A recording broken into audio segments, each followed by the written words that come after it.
heard there's Welsh cakes. Are there Welsh cakes? Yeah? Are there Welsh cakes? Don't think so. It's not because we've eaten. It's a healthy diet room. Oh, it's devastating. I think you need it. Croeso everyone, welcome to this Matchday -1 press conference with Rhian, Wilkinson and Hayley ahead of Cymru's UEFA Women's Nations League match against Denmark. Who would like to start us off? Hello. Hey guys, not normally that we start Matchday -1 presser with a kind of breaking news story, but obviously the news this morning that Wales is going to be part of a joint hosting of a World Cup. Huge news, just wanted your reaction if that's okay. Yeah, it's obviously incredible news, really exciting. As a Canadian who hosted in 2015, knowing what a big tournament like that can do for a country, how it becomes even that much more visible, especially how the women's game is currently moving, knowing that this is such a catalyst time for us in the game here in Wales. I think it comes at a perfect time. Equally, it's that far down the road that you just put it over there, but knowing that that it's coming is obviously something that we're aware of and looking forward to, and definitely a part of our bigger legacy piece that we talk about a lot. Hey, you've got another 10 years in you? Should be here, should be coaching. Yeah, don't know about that, but yeah, I think it's like Rhian said, it's great for Wales to have the elite level of women's football in Wales, obviously, and hopefully in 10 years' time, the game's going to be in an amazing place. Obviously, we know where it is now. So yeah, just probably as a fan, I'll be really happy to hopefully attend the tournament and see world-class football. Rhian, how are you looking ahead of this? I mean, we're only going to say the same thing, but another tricky game coming up. Yeah, I think they're all tricky games, they're all very different. I think we've been very lucky here in Wales. We've had brilliant weather, so the mood, energy has been fantastic from the players. Other than the gale force winds yesterday, I think it's been pretty perfect, and that's all you can ask for, is that you feel like your preparation has left you feeling good, feeling light, feeling clear on the game plan, and then the game happens. So I think the team's ready. I can't ask you anything in regards to the previous game with Denmark here, because obviously you weren't involved. But Hayley, is there a feeling amongst the group that you didn't show your best on that day? You know, heaviest defeat since 2014. It was maybe a little harsh on Wales to lose 5-1, but it feels like it's a different team in a different place now. Yeah, exactly, it really does. I think it's not entered into any of our consciousness, to be honest. We obviously got a completely different campaign, different style, different manager. So yeah, we've left that behind, but we know, I think a month after that performance, we had a much better scoreline. So yeah, everyone has those days where you don't quite perform, and obviously we know at this level you get punished if you're not. So we're well aware of those pressures and what's at stake. Perhaps more pertinent to build on the Sweden result, and what were your thoughts on that performance in Wrexham, and also Hayley, how was the last camp for you? Because obviously a lot of attention was coming your way, which is something I know you prefer to kind of not hold all the headlines, but inevitable when you reach 100 caps. Yeah, and I think it was a special camp just because I think, obviously on top of the 100 caps, I felt like we were in a really strong place as a team, and nothing makes me prouder and happier when that happens. I think we had two really strong performances, and obviously in that second game we were able to get some points on the board, so it's brilliant to convert those performances into results, and hopefully we can take each game as it comes and kind of continue that momentum into these games.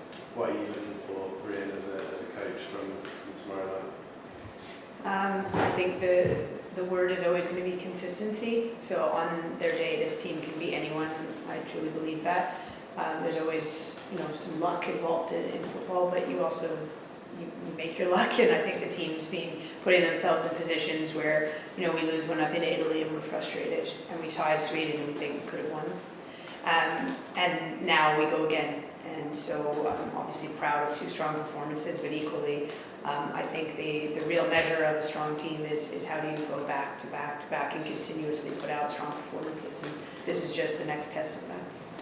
A lot of strength, obviously, with Denmark, obvious danger players to kind of look out for, but are you kind of more focused on what you can do to them, which is changing that mindset of comes to Wales playing larger, higher ranked nations, and I'm always picking up the danger players, but perhaps changing that mindset of they've got to look out for, Jess Fishlock, etc. Yeah, well, I think Wales has to be Wales. We're not trying to be anyone else but ourselves, and there will be no team that's ranked lower than us that we're playing. So that's just one measure of what a team is. And the other one is us, and how we perform, and how we connect as a group, and how we defend together, and how we make our opportunities count. And so obviously we're very much across the opposition, but only as much as we need to be. And then it will be, because I truly believe if Wales performs to our levels, they are the ones that are going to have to watch out for us. A few changes between the first game and the second game in the last camp. Is that something you think is necessary on the road to Switzerland to kind of keep exposing as many players as you can to game time? Yeah, I think every coach has a different philosophy on this, and from day one I told the players that I would be doing that. I'm a coach who makes frequent changes. I'm fairly clear on my lineup and how that will work, but equally, injuries happen.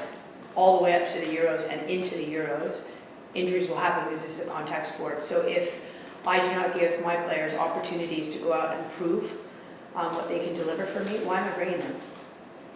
That's not what it's about. We have 23 players, and all 23 need to be ready to play. And we talk about that a lot, that personal ownership. And I do think when players feel like they could get on the field, they prepare differently than if you sort of use the same ones over and over again. So that's just my personal philosophy. Lovely. Thank you.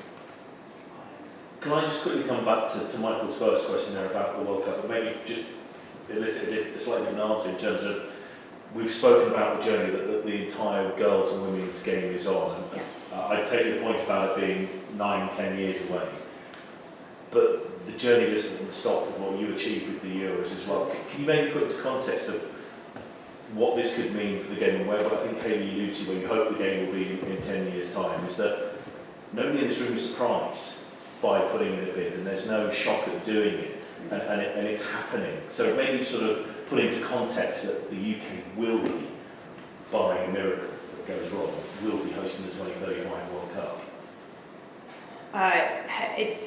There's probably, I'm trying to think of how to put it in context. I think all of you who've been here through the journey with Wales know how much the game has changed in the last few years.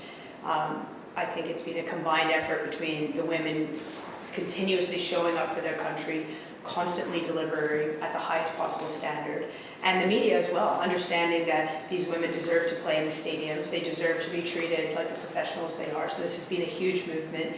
We've started to make it mainstream television, mainstream in terms of social media. Our young girls are seeing it. The game is growing. This is this incredible moment and movement that we're on here in Wales that we have to acknowledge. It's really exciting. The Euros is the latest almost stopover point. So I think that hurdle to cross was a really important one. Again, to get it on television, to put the Welsh team exactly where they deserve to be on the biggest stage against the biggest teams.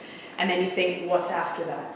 And having this in the future to build towards, to constantly push towards, to hold everyone accountable and to standards, because often after a major tournament, we build it up and then there's this dip. Well, now we've got something in the future to continually push the rise, and also to force the consistent backing of the women's programs. And of course the senior team, but equally in 10 years' time, that will be our youth, our 17s, our 19s coming forward. So this is going to be a legacy piece that we're seeing today as what we're going to be aiming towards, but in 10 years we're going to see the legacy piece of the investment we put in our youth programs because of it. And hey, just to you in this one, you may well be, who knows in 10 years' time. But are you at all surprised? If 10 years ago, 12 years ago, we're thinking that there could be a Women's World Cup being hosted jointly in the UK. Yeah. When you sit here like that and think about that, can you express why we're not surprised? Yeah, I guess from the perspective of being a player, I see it around me and I see the standards of the environment growing and the demands from players rightly growing as well. So you kind of see it from the inside, and then as a fan of the women's game as well, I'm not surprised because I watch every week and I watch games and you see the levels and yeah, just the spectacle and the visibility growing all the time. So no, I'm not surprised. I'm kind of really grateful to be part of it, and hopefully in 10 years' time I'll enjoy watching it, like I said before. What did you learn from the Sweden game that can help for the Nations League, but again, the wider point, the bigger picture, you said lots of times, is using these games to get ready for the Euros. What do you take, good and bad, from the Sweden performance? The first is I talked about Wales being Wales, so defensive resilience, defensive organisation is a big piece of who we need to be. Really hard to break down. Equally, when we have the ball, we take care of it, and we play. And that's something that we've talked about. And I think one of the prouder moments for me was we had no discussion about it, we tie, top 5 nation, and I didn't see any celebration. And I don't mean that like we're in the room, like never celebrate. I think it was just an actual natural feeling of the team that they were proud of the performance, but equally I think you guys were as sort of frustrated that it could have been more. And I think that is a real growth for the team in terms of their own belief in themselves, but also the new expectation. It's not one-offs, and it's not getting close. It's how do we make sure that when we have an opportunity to win a game, we should be winning it. And Hayley, just sort of similar question to that one. You know what you do on the training pitch, which we don't get to see an awful lot of. We can only judge by what we see in the matches. That performance against Sweden, especially the second half, what did the players take from that? As you said, you weren't overly celebrating. Was that, yes, we know we can do this, or was there again this subtle building of confidence, momentum? What do you take most from that performance and results? Yeah, I guess it's hard. I do feel like as a squad we are taking each game as it comes. I think we're building confidently in terms of building layers to our style and to what we can bring to the game, and probably putting out a more complete performance. I think we're just loving the ride at the moment. I think we take each game, and obviously within League A it's super tough, so we have to kind of stay humble but also be willing to put in those hard yards to really make sure we match these top teams in kind of several different metrics. Rhian, just a quick last one from me as well. I know you've got to keep an eye on the Nations League with Denmark, Sweden and Italy as well, but how do you keep an eye on England, France and the Netherlands? How are you managing to do that? Are you going to see them in person, or are you just doing video analysis that as well? Yeah, thankfully I'm part of a wider team, so no, I don't see them in person right now. They have the same windows we have as well.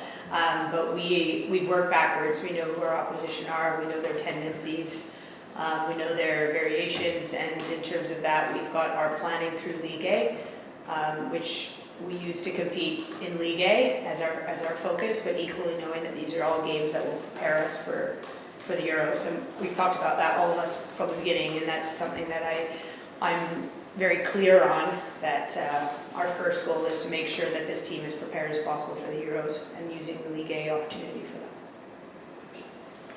Right, well, Rhian, for you, are there any injury doubts heading into tomorrow? I know Jess was out last week, for example, with a leg injury. Is she a doubt, or is anyone else a doubt? Yeah, we have a few little niggles as happens in season. I think, as we know, things change very quickly in football. So at this time, our 23 are ready to be rostered. And we were talking about dangers that Denmark may have, and eyes will look at Pernilla Harder, obviously in a rich way of form, especially since the turn of the year. How difficult is it to try and stop someone who seems to be scoring goals against everyone she comes up against recently? Well, if you figure it out, I mean, listen, that's what I mean, that you could lose every training session trying to focus on players like Pernille, but equally, we just faced a very good Italian team. I'm going to butcher her name, with a Player of the Year nominee on it. This is our reality now, going up against these top nations, that there will be, we'll be fortunate if there's only one player that's of the top caliber. So we have to be aware that every single one of our players needs to know the game plan, needs to work together, and in that way we do know they're danger players, but we don't get lost in that, because we would lose ourselves if we were so focused on them. And here we talk about talents across the Denmark team. Someone you know well is Sarah Bundgaard, of course. Can you tell us a bit more about her? Because she seems to have gone to another level this season. Yeah, Sarah's a really strong player. She's a great person to have within the squad, and obviously on the pitch you can see her quality. So yeah, it'll be an interesting one playing up against her, and we'll definitely be aware of her quality as well. And final one for me, these last 2 games you've played in midfield rather than that's obviously a role you know well for club, but not played as much for the country. Is it quite refreshing to play for the country? What's been the feeling like doing that midfield? Yeah, I'd be lying if I said I wasn't enjoying playing midfield, but I've always said that I'd play any position, especially for Wales. So equally happy to kind of like just put my head down and play wherever. But yeah, when I'm playing in midfield, it is enjoyable. Hayley, obviously we're here on international camp, but we know how important club form is. Talk to us about your journey at Everton, because Everton have gone like that, and how happy are you that you're playing some minutes leading up to the Euros?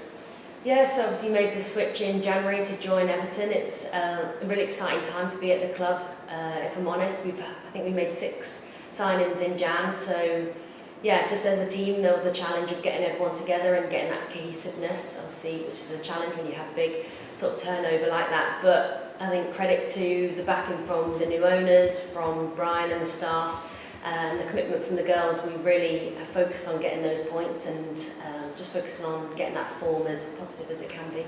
Obviously now, you are over the 30s now, so I kind of look at you as a senior player, I would say older player, but obviously you've been through a lot. At Man U, you weren't playing as much as everyone thought you maybe should have. But what's your advice as well to those younger players coming through? Because, women's football is becoming so competitive at every level now, isn't it?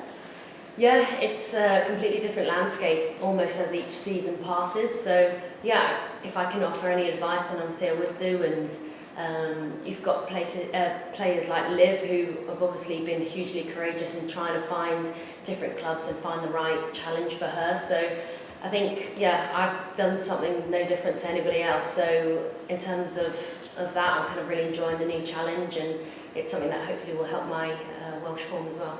When Wales did qualify, and obviously you're in the position you are, was that extra motivation going, right, I've got to get these minutes?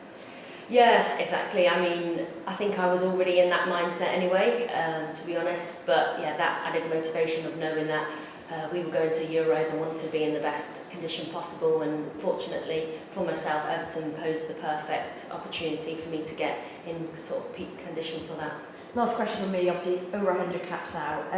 The mentality of an athlete in international football, especially in Wales, can be a real difficult one. I'm wondering whether, for you personally, maybe as a team perspective, was there a mental kind of switch let off maybe when you won that game, and how has that impacted on these games in particular?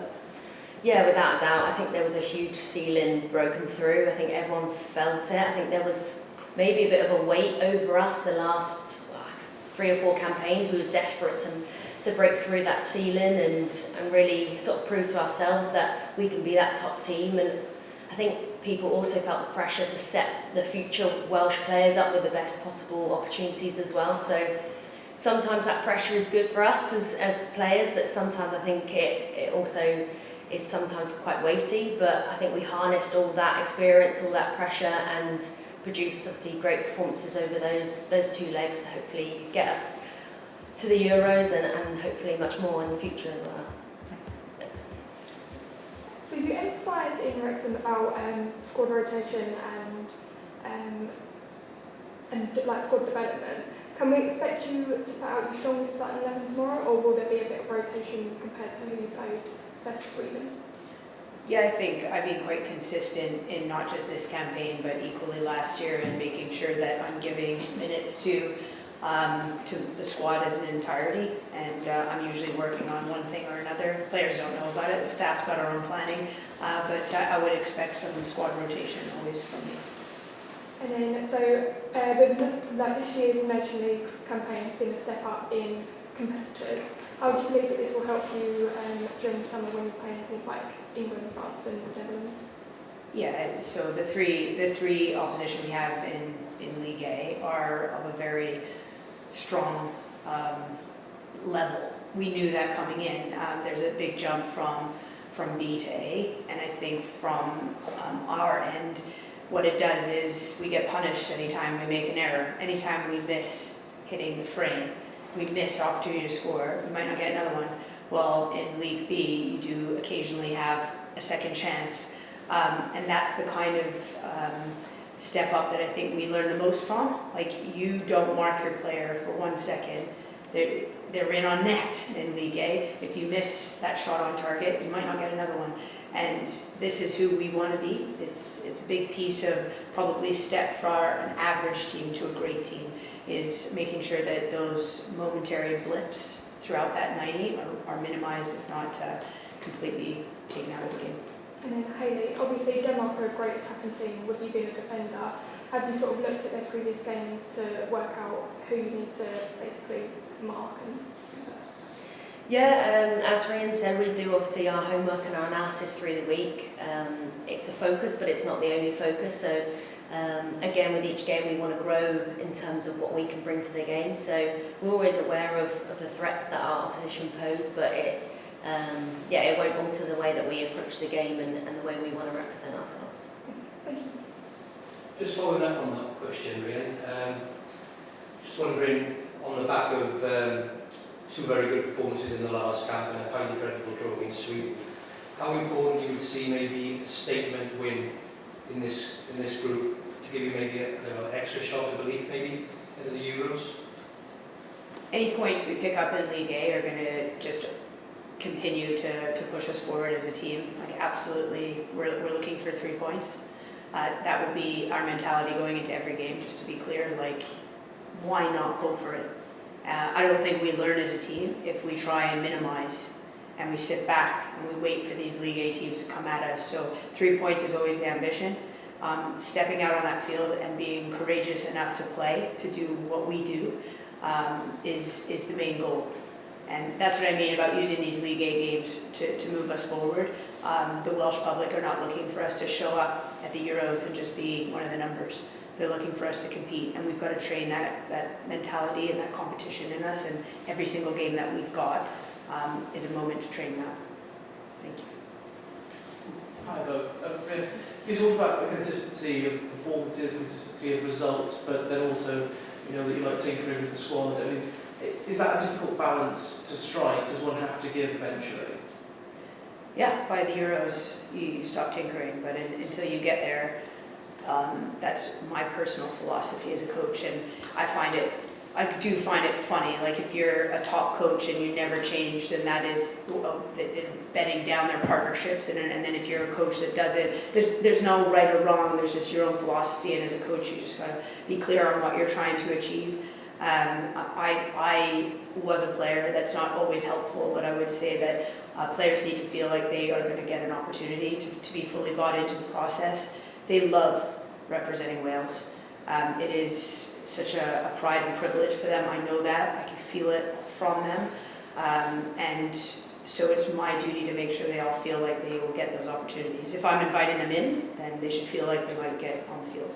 And speaking of that, actually, you brought in Tiana into the squad. How have you been impressed with what she's brought to the squad at the moment? Yeah, Tiana's been in a number of times. I've been really impressed for a younger player, how she's around the environment as well. Equally on the field, she's been getting some significant minutes for Bristol and getting a goal last game, so it's good to see her growth, and I think her confidence from coming into the Wales environment, I hope that's partially translating now to her club play. Just quickly, maybe, it seems like a silly thing to bring up, but the women's team for the rugby broke their attendance record. Is that something that you guys really want to keep as an accolade, if you will? Try to always break those records every camp? Yeah, I think it's an important part of, like Rhian said, like the legacy piece across Wales, that we try and promote and push those attendances, and obviously therefore you increase the visibility across Wales. So it's something that we always try to push for as a squad and as a wider staff as well, and it's been great to see what the Welsh rugby team have been doing, and I know we tried to get down to the game, but it didn't quite align with our fixture schedule, so it's amazing what they've achieved, and obviously we wish them best of luck.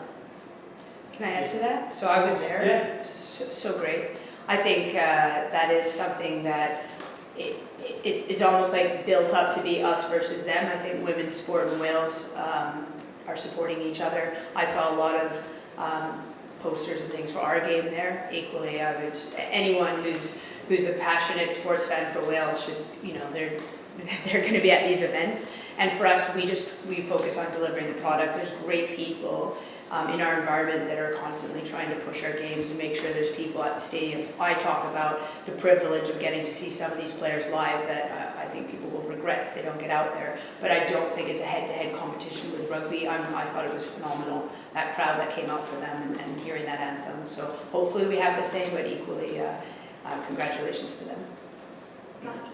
Rhian, just a quick one. Obviously you've got a very big decision to make in June. The Euros kind of looms over everything now because we haven't got any warm-ups as such, so that's what these games are kind of serving as. Just wonder how personally you started to deal with that decision you're going to have to make. Do you have a squad list? Does it change after every camp? Do you add names, take names away? How are you dealing with that process? Yeah, so I've had a lot of questions about how I work the squad and rotate the squad, and part of the reason for doing that is to make my decision in June really, really hard. And that's what I've done to myself. It's going to be probably some of the worst times is those phone calls. They always are.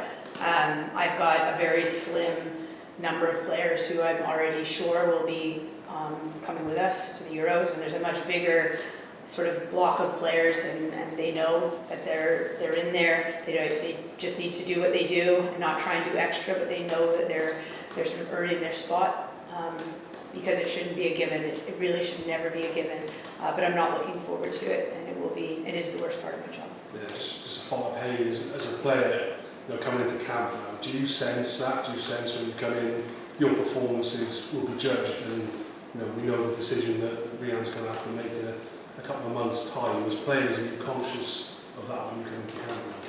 Yeah, definitely. I think you do feel like there's not more scrutiny, but I think there is definitely a demand and a drive to increase performances, and I think that comes from Rhian kind of experimenting with the squad and trying new people and new positions and things like that. It does really create that healthy competition across the squad, and we feel that player to player, you've got to compete and be at your very best. So I imagine that's the desired outcome, and it certainly is something that we feel as players. Thank you. We'll end the day. Diolch everyone. Thank you very much. Yeah, thank you. That was very much.